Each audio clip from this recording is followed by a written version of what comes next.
chilling at the lake, Phuket Elephant Nursery. We have Anna in the lake there, enjoying a bath, just said goodbye to some visitors. So now they're just relaxing. Thought I'd share that with you.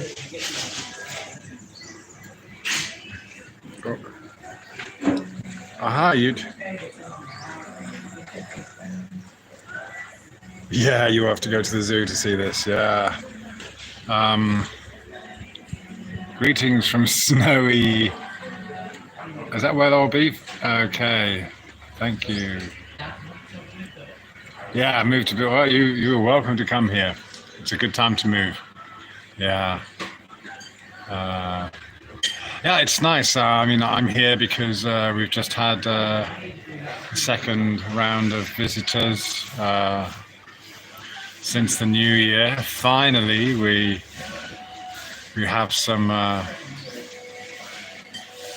visitors coming along. So they come, they feed the elephants, and then they do some bathing with them. But they've had their lunch and they've gone back to their hotel now, and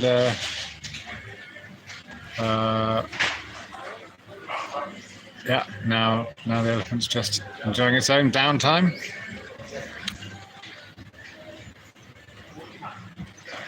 What's that? I haven't got my glasses. I'm not even joking. What's that? What does it cost to go out there and buy a house? Let's see. Okay, if you were in England, I suppose you could. What does it cost to get? The costs are numerous, right? But okay, you could probably get a house for something in the region of £60,000.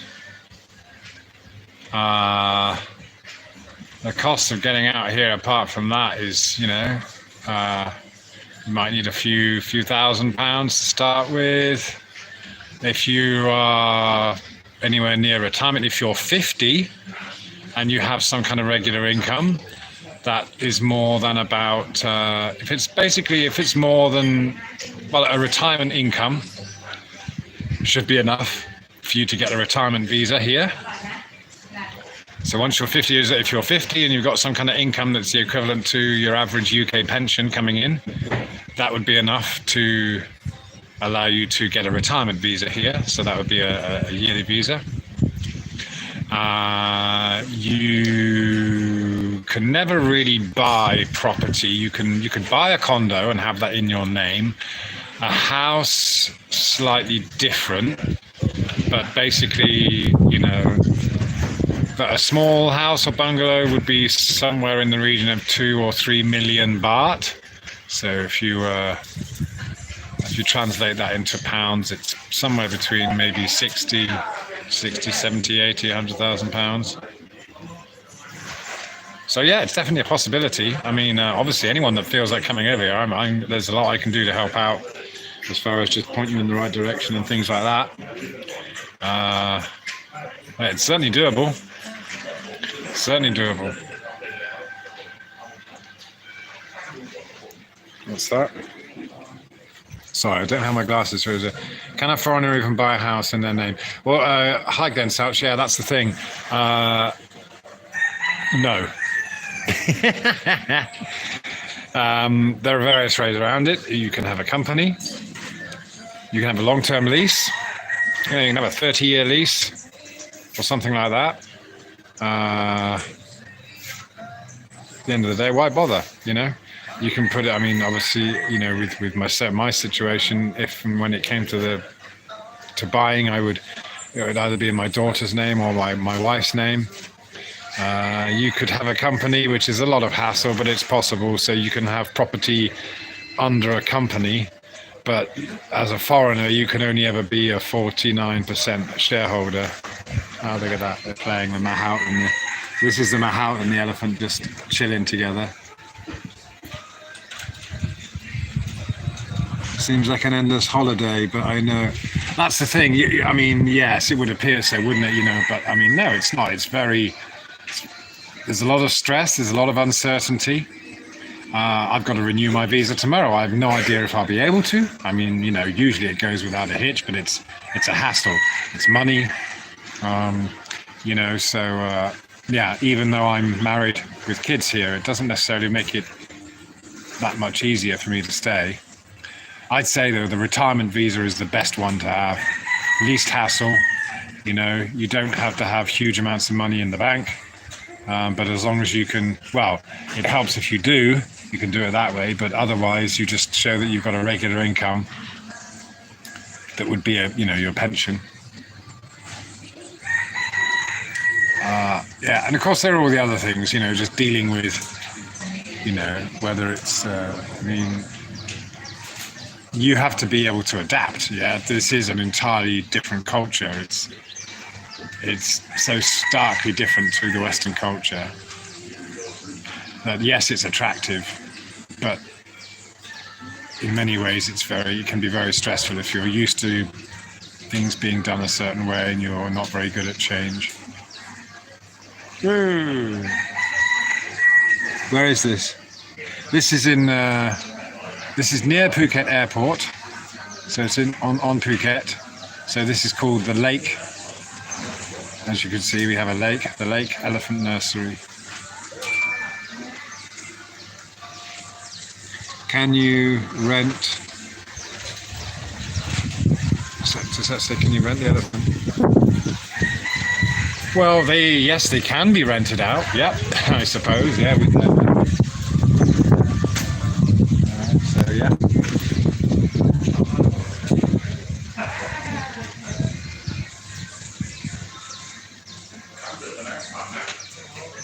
Is it Vietnam? No, it's Thailand. Sorry, I should have said, yeah, this is Phuket. Oh, it's lovely to see. This is one of two elephants we have here at the moment. This is I'm not sure if that's the younger one or the older one. I can't tell now, she's in the water. One of them's 18 and one of them's 70. As you can see, they love the water. Just, yeah, it's a female. We only have females here. The males can get aggressive. So, yeah, it's lovely. We just had a couple visit. And so, here is all about trying to do ethical tourism. Basically, the elephants that we bring here, I'll quickly explain. There are wild elephants in Thailand, and they stay in the kind of the forest reserves, of which there are many. And then there are elephants like this, which are domesticated elephants in a way. They are born,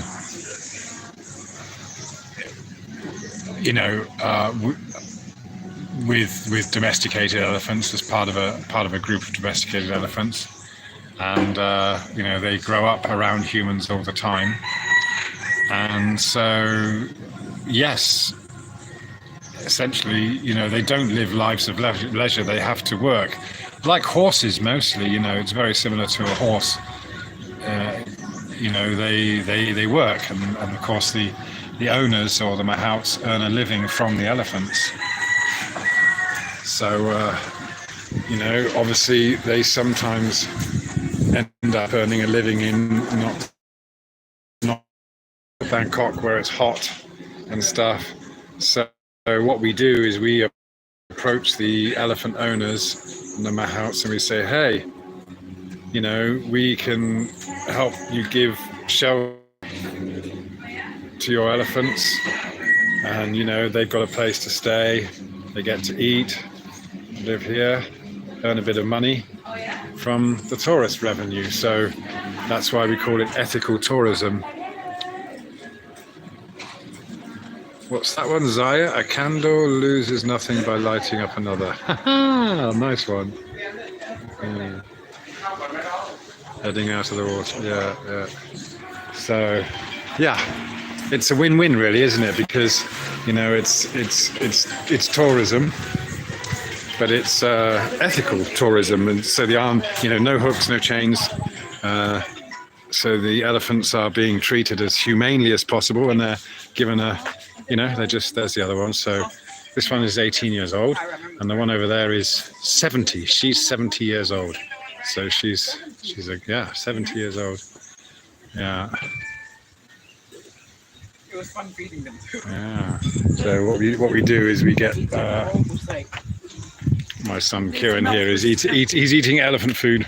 He's stolen it from the elephants. So when the tourists, when they come, we come here and we chop up these. We get them to chop up the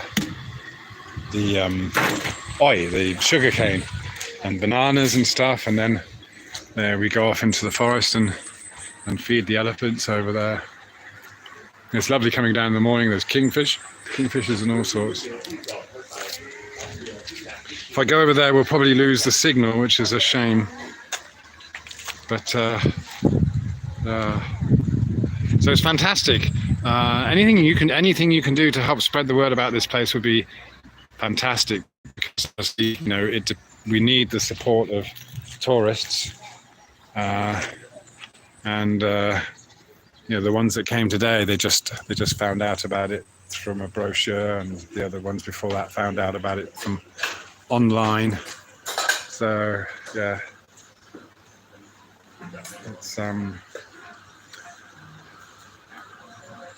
it's just good to be involved in this. Yeah.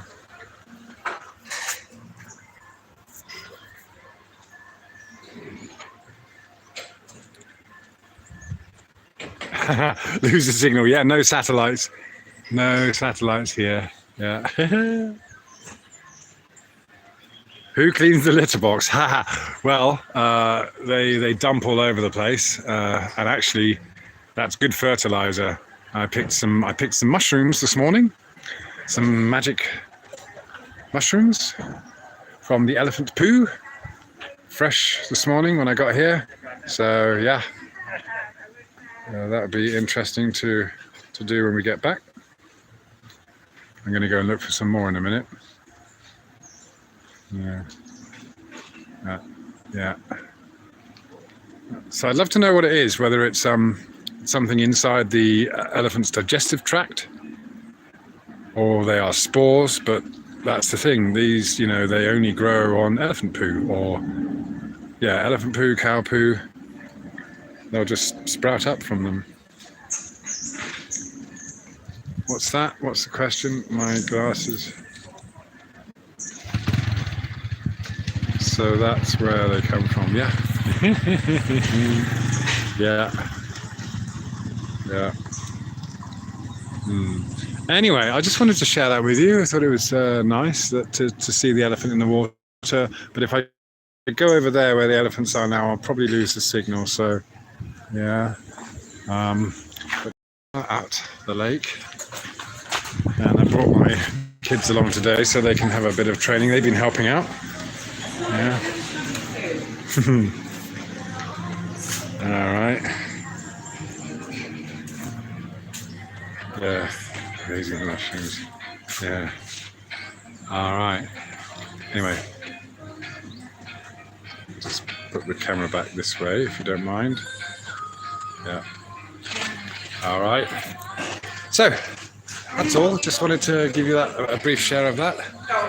And if anyone is interested in finding out more about how to get here and live here and stuff, I'm welcome to answer your questions. It's all possible. Yeah. So hope you're having a good New Year so far. And that I'm looking forward to. I'm looking forward to a new year that's full of positive change. Yeah. That would be a great name. What's that? Thank you. I must put it on my list. Okay. Yeah.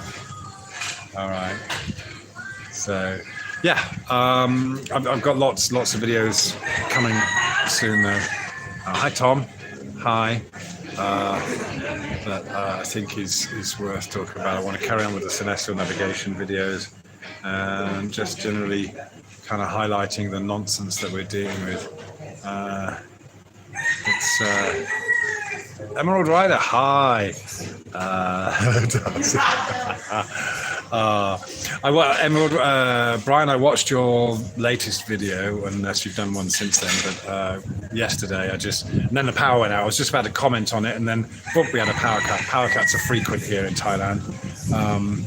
I don't have one of those UPS things, but yeah, I can often be working and I'll suddenly get the power cut off.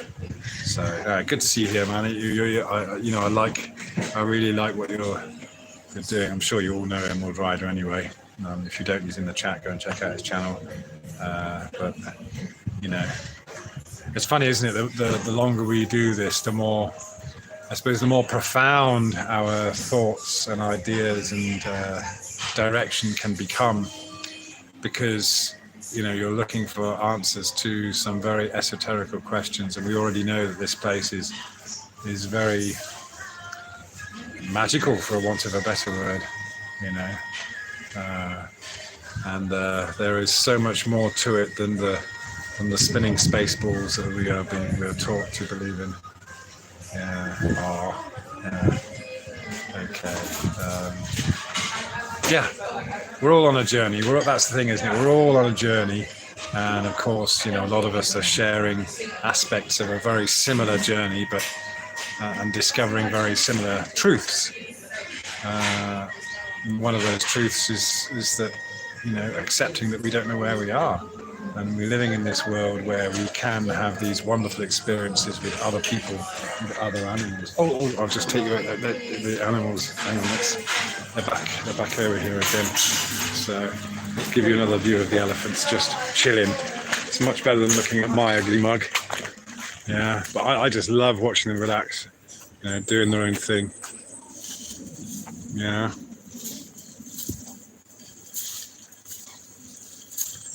Oh.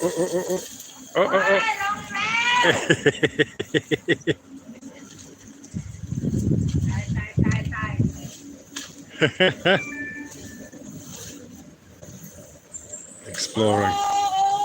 My dear. Oh, she's okay. She's saying she knows she's going for the bananas. She's trying to get the bananas. Not allowed. Oh, she's picked up a stick to do something there.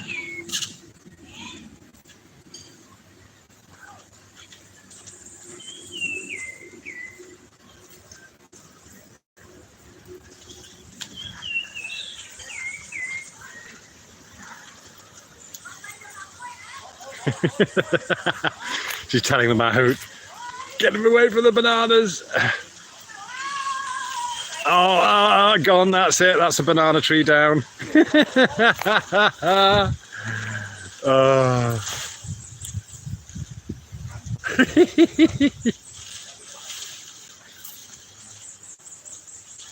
Too late. Owner's not happy.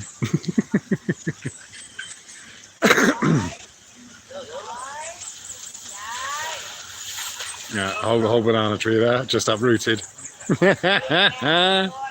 Naughty.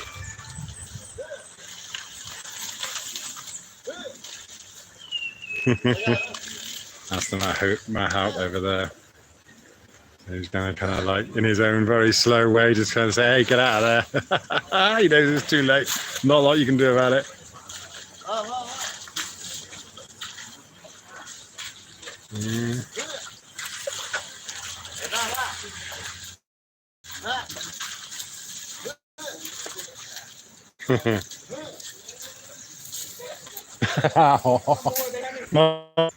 Dude. Yeah.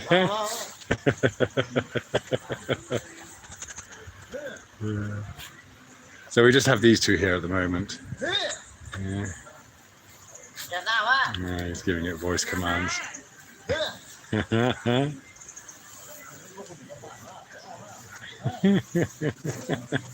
we have a phrase in Thai, which means it's like if someone's not going to let go of something, to be stubborn, or they'll just well, in Thai they say "oi cow bak chang," which means the sugar cane is already in the elephant's mouth. So it's this phrase that means, when the sugar cane's already in the elephant's mouth, it's not going to let go. You're not going to get it back. So it's a phrase you can use when, for example, I don't know, you might have been, maybe you've been ripped off or you've paid some money for something. You're not going to get it back. Yeah, it's "oi cow bak chang." So yeah, that's an interesting phrase that makes total sense. There's no way once that elephant's taken something to eat, you ain't gonna get it back. Yeah. So I can't see the chat very well. Hang on. Keeping the bananas in the truck for later. Yeah. Yeah, it's funny when you go and feed them, because of course they do. They'll grab as many as they can, stash a few. Yeah. So it's you can see the size difference. Yeah. So the smaller one is almost 20 years old, but the bigger one is 70. So she's a grandma. But you see lovely blue skies. No chemtrails here. Oh, that's not a trail. It's just the sun. All right, we don't get chemtrails here. Lovely blue skies. Yeah. Like you, eh? All right. Okay. So, are you ready to go, Ria? Hang on, I need to finish. Oh, okay. You're eating, yeah.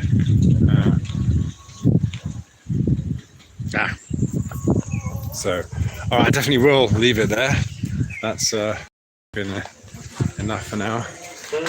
So yeah, nice to be able to share that with you, and hopefully, Thailand is amazing. It's still amazingly difficult to get back into. The couple just now were from Sweden. They haven't had too many restrictions, so it's not really too much hassle for them to go back and forth. But getting to Thailand is a bit difficult. But yeah, thank you, Thomas. Happy New Year to you. Yeah. Yeah, it is another world. It is another world out here, man. But it's real. It's real. It's not an illusion. It's not like the illusionary spinning ball. It's wonderful. I feel very lucky to have made my life here. But yeah, it's not without its trials and tribulations. But yeah, past few days have been very good experiences, just to meet people from England and Europe, and yeah, it's very difficult. Of course, here, there wasn't the government support throughout all this stuff, so a lot of people have suffered, and this place has struggled to stay open. But I'll just as a little, you see the resident dogs here as well. These dogs chilling. Hey, doggies. All right. They're just chilling. They're quite used to seeing the elephants. Yeah. Anyway. All right. So hey, I'm gonna leave it there. Okay. Thanks for tuning in. Sorry I can't see the chat too much because my glasses, I haven't got them. I'm trying to just do without them. Get back to normal. Yeah. So yeah. All right. Well, thanks for stopping by. Hope you're having a great time. And I think, there's a lot of positive things to look forward to. More people are waking up. More people are looking for answers, seeking truth. And we're all here to help, right? I mean, we've been doing this for several years. We've been doing this all our lives, right? And, some people are just getting to this. They're just starting to realize because they've been poked awake by the system. So it's good that we're here to keep on, just keep on, I don't know, championing reality. Yeah. Getting rid of that fear. Yeah, got to get rid of that fear. Anyway, we'll catch up soon, okay? We'll talk more positive stuff very soon. Okay, so thanks a lot, and have yourselves a great day. I'll be back on here soon. All right, cheers.